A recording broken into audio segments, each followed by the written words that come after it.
बरखेड़ा का योगी औघड़। उस जमाने की बात थी कि पांडे जी कार से मैं, चंद्रमोहन, कालूराम चोपड़ा और जगदीश शुक्ला रायपुर यात्रा पे थे। तो बिछिया के आगे लोगों ने बताया कि यहाँ पे एक खैराकी जगह है जहाँ सुंदर जल प्रताप और एक औघड़ है जो पानी पे चल के उस पार एक शिवलिंग की पूजा करके साधना करता है। अब हम लोग तो उस ज़माने में यही ढूंढते रहते थे कि औघड़ों के कैसे दर्शन हो। महाराज ने सिखलाया था जिससे कुछ मिल जाए तो उधर चले जाओ। अब वहाँ पूछते पूछते खैराकी गए। हमने देखा गर्मी का समय में भी छोटा सा भेड़ाघाट के समान जहरा चल रहा था। जनता जाती थी क्योंकि वहाँ पे भालुओं का, चीतों का, जंगली जानवरों का डर लगता था। एक योगी बहती जाल में चल के पैदल जा रहा था। उस पार गया तो हम लोग ने आवाज़ दी, उसने सुना नहीं। फिर हम लोग उतले से घुस के उसके पास तक गए। 3 किलोमीटर पीछा करने के बाद जंगल में उसकी गुफा देखी। वहाँ पहुँचे तो वो चिल्ला रहा है, काय के लिए आया मोहनानंद, काय के लिए आया चंद्रमोहन, काय के लिए आया कालूराम? तुम में से केवल मोहनानंद योग्य है जो ये साधना सीख सकता है। क्या करोगे यहाँ के? तो हम लोगों ने उनको प्रणाम किया, पाँव नहीं छुड़वाए। बोले ठीक है, ये औघड़ेश्वर बनेगा मोहनानंद, तो इसलिए इसको साधना सिखलाते हैं। पर ये 3 दिन रहेगा, तुम लोग रह पाओगे? तो बोले हाँ रहेंगे हम लोग। तो बोले कंदमूल खा के रहना पड़ेगा, झोपड़ी के अंदर रहना, बाहर रात को जंगली जानवर निकलते हैं।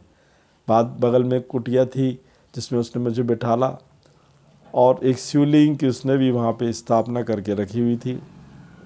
विचित्र प्रकार का 7 रंग का शिवलिंग था। जब प्रकाश की किरणें पड़ती थी तो ऐसा लगता था कि सोना चांदी हीरे उस शिवलिंग के ऊपर जड़े हुए हों।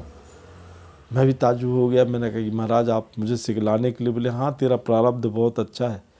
ये भगवान शिव की वो अघोर साधना है, केवल वो अघोरी कर सकते हैं, औघड़ कर सकते हैं, साधारण इंसान नहीं कर सकते। मैं अपना आपसी अनुभव से ये कर रहा हूँ। मैंने वहाँ उस शिवलिंग के बगल में 7 सुपारी स्थापित किया, अपने गुरुजी का याद किया। भगवान श्री राम औघड़, भूतेश्वर नंद, सरस्वती औघड़, जिंदाबाई, सबको याद करते हुए मैं 3 दिन तक उनके साथ रहा और मैंने 21,000 जाप करके ये सिद्धि प्राप्त की। मंत्र था ओम औघड़ाय फट स्वाहा, ओम औघड़ाय फट स्वाहा, ओम औघड़ाय फट स्वाहा। मैंने ये रुद्राक्ष की माला से किया। 3 दिन तक मैं निर्जला उपवास रहा, मैंने कुछ नहीं खाया। चौथे दिन जब मुझे अप्रत्यक्ष प्रत्यक्ष रूप से उस परमात्मा के दर्शन हुए तो वो बोला क्या चाहिए बेटा तेरे को? तो मैंने कुछ नहीं चाहिए, मैं संसार के कल्याण करने के लिए आया हूँ। मेरे गुरुओं ने जो निर्देशन दिया है उसको मैं करना चाहता हूँ। तो बोले तथास्तु, ऐसा ही होगा, तेरे को सारी सिद्धियाँ इस सिद्धि के बाद प्राप्त हो जाएंगी। उसके बाद चंद्रमोहन लोग अपना खाना बनाते रहे, जड़ी बूटियों से खाए। फिर हम लोगों ने बहुत चाहा कि पानी पे चलने की साधना सीखना है।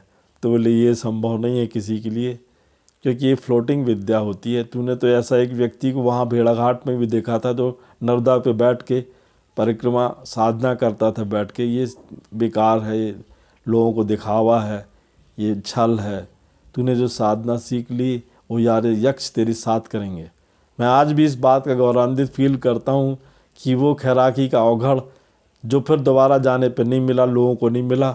लोग उससे मिलने के लिए डरते थे। रात को वहाँ जीव जंतु आ जाते थे पर वो किसी कुछ नहीं करते थे। सामने हवन कुंड में मैंने दशांश पूजन किया था और फिर कन्याओं का भोजन कराया था। उन्होंने जो सिद्धियाँ मुझे प्रदान की उसके लिए मैं हृदय से उनका आभारी हूँ। जय माँ।